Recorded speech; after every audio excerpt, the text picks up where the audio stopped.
Good afternoon, everybody. We'll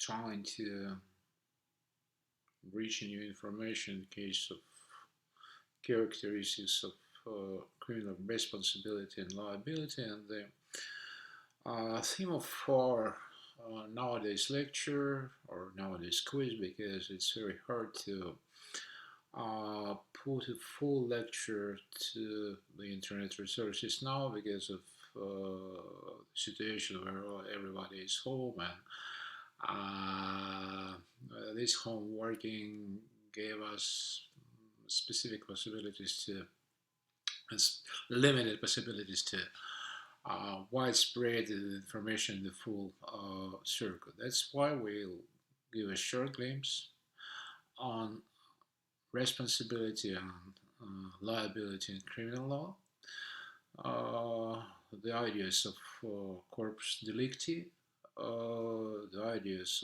of general characteristics of criminal uh, liability. As usual, we know that during ages there were two types of understanding of what criminal liability is. One of them was created in Spain, the Middle Ages, because some of the classic specialists in glossarians of Roman law and so on and so forth said that liability, that's well, a kind of legal relationship between God and people are liable for their sins, and that's why the idea of sin and the idea of liability was connected with specific church activities, especially with Inquisition processes and so on and so forth. From the other points of view, well, one of the greatest philosophers of um, well, Renaissance period of time, Thomas Hobbes, who just created well, the grounds and the fundamentals not only of international law, but it's exactly other characteristics. So Hobbes said at first used the term liability in cases which were connected with the relationships between two parts, the state from one point of view and the offender from the second point of view. So, as usual, we say, and that is a very traditional characteristics of criminal liability. That criminal liability, that is a kind of social, being closer legal relationship between state and offender, under which state is obliged to punish an offender, and offender is obliged to take this punishment because of well, committing of a crime. That's a traditional view, and during this traditional view, we're saying that criminal liability, that's a kind of state oppression. That's the kind of state oppression where the level of this operation are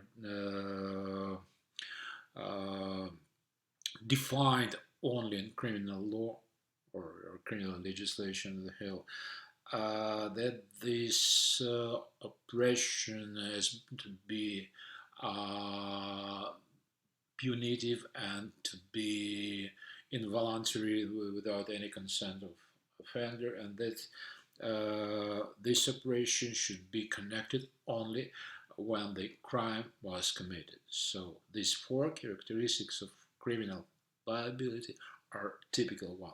Some people in the Soviet history, some people now say some words about positive liability, positive or criminal liability, under which they understand the situation when the guy or girl or any subject of crime has to be uh, in a mood that understand proper relationship between illegal conduct and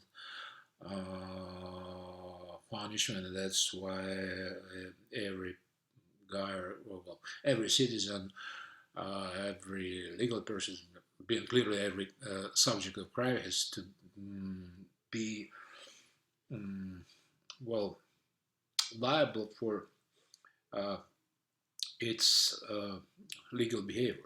Sometimes it's very interesting. That's a very interesting position. From the other point of view, some people say that that is an ideological gap due to which some people can't understand what they have to do in this situation. Because, well, you know that, for example, when we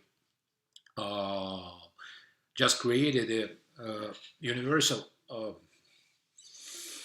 Convention on Protection of Human Rights, or European Convention on Protection of Human Rights and Fundamental Freedoms, nobody said about the obligations. The obligations, the positive obligations of state, they are the one position, but the positive obligation of the citizen, they're very, very smaller. Why do we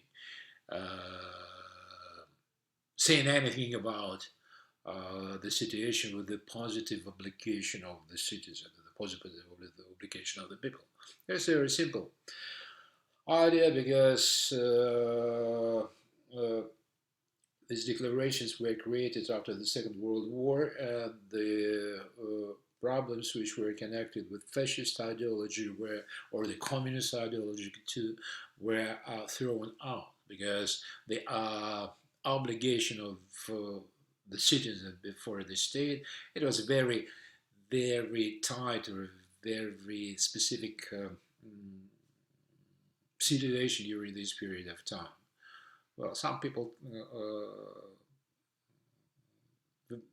were very sensitive in this question. That's why it was thrown out from. So all the clauses which were connected with the people's liability were thrown out from every convention. By the way, if we look at the criminal codes, the modern criminal codes, well, as usual, we can't say anything about criminal liability as a whole. And the one criminal code in the world, not one, but one typical criminal code, this the criminal code of Belarus, said that gives the notion of criminal liability. So Article 44 of Criminal Code of Belarusian Republic said that criminal liability, that is the judgment on behalf of Republic Belarus of the guy who committed the crime, and usage, punishment, or other special measures of criminal liability under this code. That is the idea.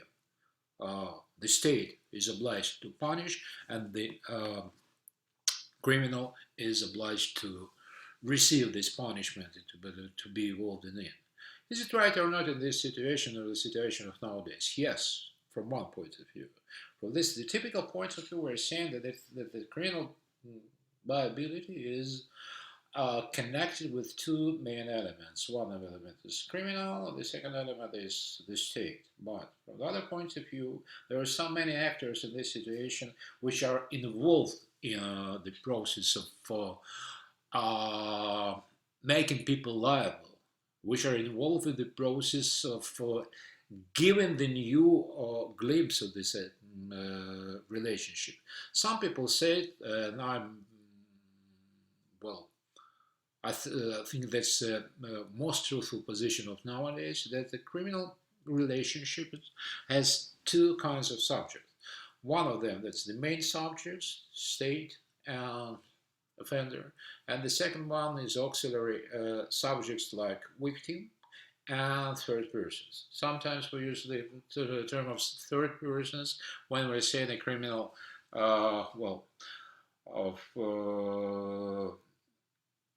some situation with the release of punishment, or some situation with the release of criminal liability.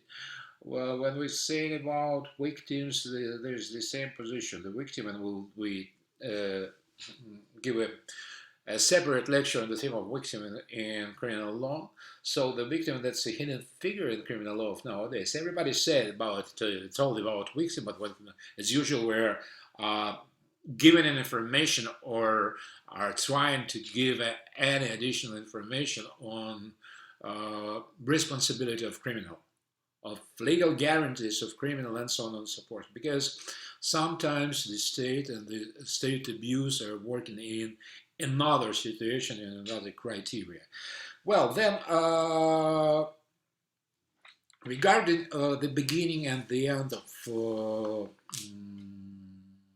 criminal liability, as usual, we have two well, main characteristics or main ideas at which we are working on this situation. What does it mean? One main idea that the beginning of criminal liability is the moment of beginning of criminal negative behavior. The second one, that is a typical position according to well, Constitution of Ukraine and according to the decision of Constitutional Court of Ukraine from 27th of October of 1999. This case, the Constitutional Court said that criminal liability begins from the time when the conviction entered, the conviction made by court is entered in force. Well, it is more sophisticated element, but as usual, we're saying that due to traditional elements, we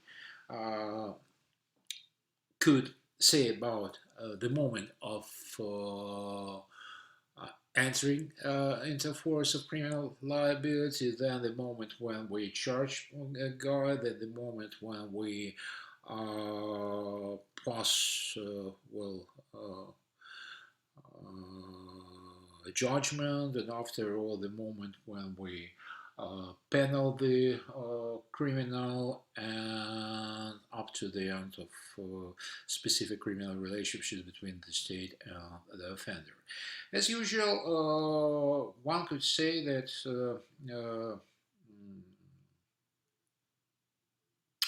the beginning of criminal liability, the beginning of criminal responsibility, criminal liability as a whole, is used with another point, the criminal responsibility. What is the difference between liability and responsibility? The liability, the criminal liability, that is the Institute of Criminal Law, which is connected with the philosophical and basic elements of relationship between offender and criminal. Criminal responsibility, it is mostly practical element which is connected with the grounds of responsibility. What do the concrete people should be responsible? That's a very interesting moment when we are saying about that, because due to any positions which are connected with the normative clauses which are making in the Article 2 of Criminal Code of Ukraine, when we're saying that the fundamental of criminal responsibility is connected with the notion of Corpus Delicti in the concrete criminal norm and concrete behavior of concrete offender. That is why we have two main elements of this Corpus Delicti. One of them is an act of performance. So the guy should perform an actual deed which is prohibited by law. It means actus reus in Latin. And the second, this act should be intentional and purposeful. So mens rea. The concept of actus reus is connected with some elements we'll discuss and we'll make a closer relationship in this. So actus reus, that's an actual, voluntary, deliberated act of negative behavior. So that's why the actual and voluntary act of behavior should be prosecuted by criminal law. Mens rea, that's a very simple, that's a guilty mind in Latin. So mens rea means that that is a criminal intent under which a person intentionally, knowingly, recklessly, or negligently uh, um, deliberate a specific act of negative behavior. That's why, for example, we're saying that intentional act, that's an act when a perpetrator took action to achieve a specific criminal goal. Knowing means that this guy know that crime will be connected with a specific negative result, and he urges to do that. Recklessness makes it the guy makes a decision to engage that this behavior well will give specific results, but waiting for them. And negligent behavior is traditional, that is failing of the risk in some situation. Only composement of these two elements from one position, actus reus and mensura, give us a notion of corpus delicti. They give us the ground of criminal liability. That is why we're trying to understand these two positions. Criminal responsibility, that's the legal relationship between state and offender under the commitment of crime. Criminal responsibility, that is the person's ability to understand conduct as a criminal and what result, if anticipated, is accepted. And two main moments which are characterize the difference between different types of criminally responsible behavior was made by specialists in criminal policy when we're saying about two types of crime. One of them is crimes mala in se, and the second, crimes mala prohibita. The crimes mala in se are connected with the morally wrong crimes, which are regarded as crimes without any jurisdiction. For example, theft, rape, homicide, and so on and so forth. Yes, Peterim Sorokin and his team said that, regardless the crimes mala in se, it is always social construct. That's why they changed during times. For example, homicide and intentional death at work. They're the same situation. Well, mala prohibita, it was a more beautiful instrument of statutory crimes or statutory offenses, which depends on the characteristics of the society, the characteristics of technical works, and so on and so forth. So these are offenses without wrongfulness. So these two positions should give us specific information about the structure of corpus delicti, which will be a case of our analysis of the next lecture.